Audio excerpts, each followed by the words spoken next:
nó tới rồi.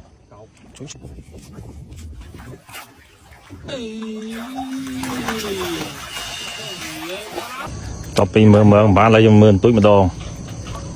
Môi nơi môi ông bảo rồi mơ. Cho bà. Để rằng ngưng luôn. Đấy mà phức hổ vậy.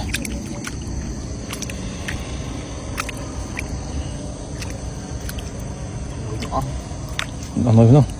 Đấy người ta ăn nói này nữa. Cái bát cháo. Này mà mình nói cho cặp bát đây. Cha muối.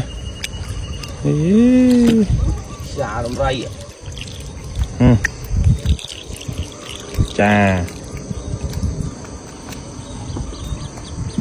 Đó. Đó.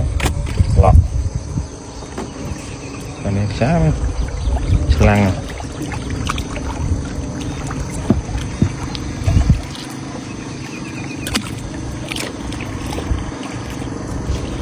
Không phải cáo cái nữa.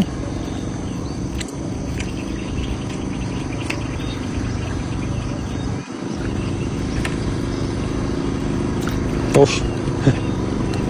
Bọc miệng.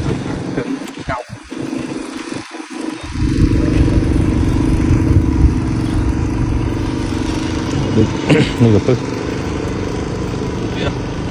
Dạ. Ô mà. Ê má bà lạ. Ố. Trông. Thấy không ta? Bà má tay con thử đó.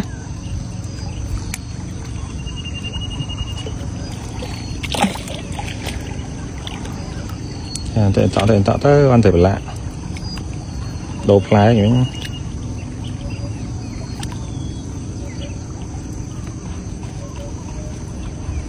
tôi không mở mà này có dớ thì nha.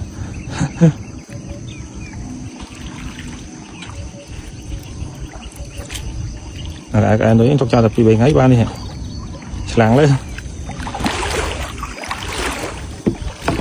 Trồng lột. Học ta. Nó tới rồi. Chú cọc mẹ. Nè. Hả?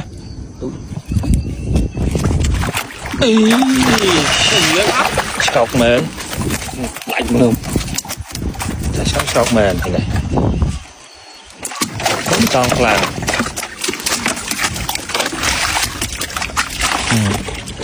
Mà khơi khởi.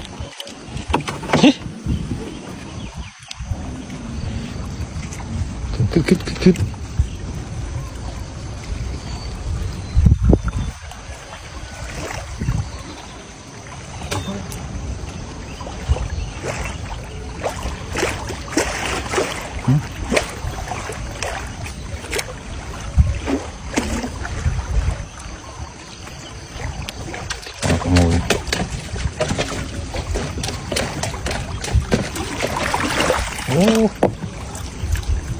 mà em à.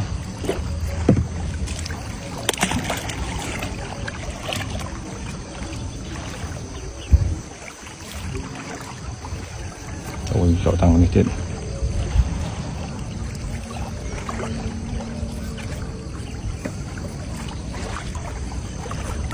Lên slang khuỷu tay.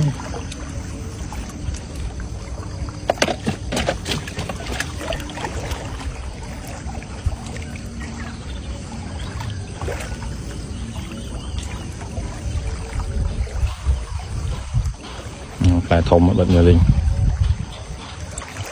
Bay fly tới rồi.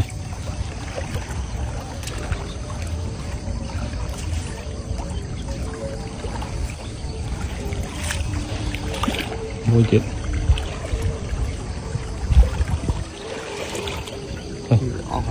Bắt mũi.